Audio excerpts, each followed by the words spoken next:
नमस्कार सर, माझं नाव सचिन सरोदे आहे.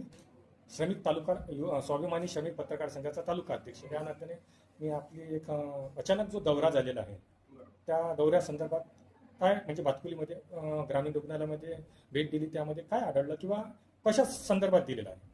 मी डॉक्टर वागचौरे, मी उपसंचालक अकोला मंडळामध्ये पाहिलेले आहे. मी असंच रेग्युलर अचानक व्हिजिट देत असतो काही एरियामध्ये, स्पेशली मेळघाट ट्रायबल एरियामध्ये.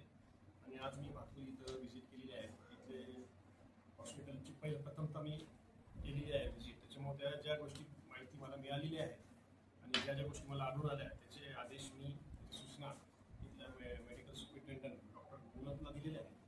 छोट्या मोठ्या गोष्टी आहेत, लेबर रूम छोटा आहे, लेबर रूम मोठा करण्याच्या अनुषंगाने आम्ही म्हटलं त्यांनी DPR पाठवा. तर तसं सिव्हिल सर्जनला पण तसे आदेश दिलेले आहेत. आणि बाकीचे जे काम कमी आहे ते काम वाढवण्यासाठी आम्ही आदेश दिलेले आहेत. त्याच्यामध्ये लेबर रूम असेल, हॉस्पिटलचा वापर चांगला होतो आहे, IPD पण चांगली आहे, डॉक्टरची कमतरता आहे, रेग्युलर डॉक्टर नाही इथे, काही डॉक्टरांची ड्युटी दिवसाला लागली आहे, ते मी सिव्हिल सर्जन तसे आदेश देतो आहे. तसेच जे गैरहजर कर्मचारी आहेत आज त्यांच्यावर कारवाई करण्यात येईल. आणि जे गाईडलाईन्स आहेत आपले क्रॉसचे किंवा जे PMWचे ते फॉलो नसेल होतं त्याच्यासाठी मी सूचना दिलेल्या आहेत.